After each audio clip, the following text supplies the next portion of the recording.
السلام عليكم. السلام ورحمة الله وبركاته. السلام عليكم خويا عصام. وعليكم السلام ورحمة الله وبركاته. شنو وقع لك اخويا عصام؟ واللي وقع لي دابا هو الخطأ اللي كنت درت في الماضي وكنت كنثق بأصدقاء السوء، وأنا دابا كنخلص في الصحة ديالي. أنا دابا كنخلص، أنا دابا كنتأدب وكنتقطع من الداخل، و نقدر نقول لك بقات عندي غا 20% من الصحة هي اللي بقات، المباقي راه مشى مع الأسف، والحمد لله. شنو وقع لك؟ واخويا انايا ملي كنتفكر هادشي كنتألم نفسانيا، حيت ماضي خايب، ماشي واحد الماضي زوين، دازو فيه حوايج زوينه، ولكن هاد الحاجه الخايبه اللي دازت مره كنتفكرها كنبقى نبكي غير بوحدي، ما كنبغيش نبكي قدام الناس. ايوا اصدقاء السوء وكلوني الدجاج، ماشي يعني مرات عديده كيدوز ليا الدجاج مطحون للجسم ديالي كناكلو. ايوا ملي بداو كيبانو فيا الاعراض، انا كنت كنصحاب غير شي ارهاق ولا فقر الدم ولا عياء.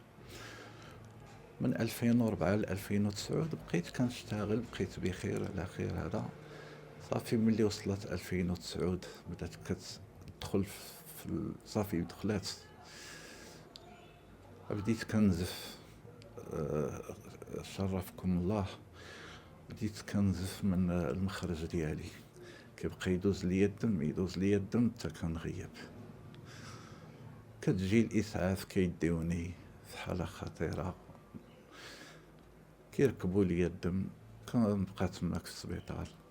صافي كيرجعوني، يعني داك الكريس كيجيني هكا باش كانوا ايوا بقيت متبع في السبيطار، وباقي متبع دابا مع الاطباء، وباقي ما وصلتش لديك النتيجه ديال بغيت غير نوصل 60% ولا 70% من الصحه، نرجع يعني نرجع نخدم شويه على راسي، ونشوف شنو نقدر ندير فيما تبقى من العمر ديالي، شنو نقدر ندير. ودابا راني باقي كان يعني كنطرق الابواب، باقي كندق البيبان. انا دابا رانا في هاد الغرفه هادي ساكن يعني ساكن بوحدي، كاري، ما عنديش الصحه باش غادي نخدم، نظرا للوضعيه الصحيه ديالي الحرجه جدا. ما عنديش جهد، وعندي الدواء نتبعو، ما خصنيش نحبسو. الا حبستو غير نهار صافي راه كنولي انسان ميت. والمصاريف ديال الاكل وهذا، وكنطلب من الناس الله يجازيهم بخير البارطاج والدعاء، واللي كيعرف شي طبيب ولا شي حاجه، شي طبيب اللي يقدر يشوف لي هذا المشكل. ناس في السبيطار 3 المرات مازال ما سخرش لي الله الشفاء.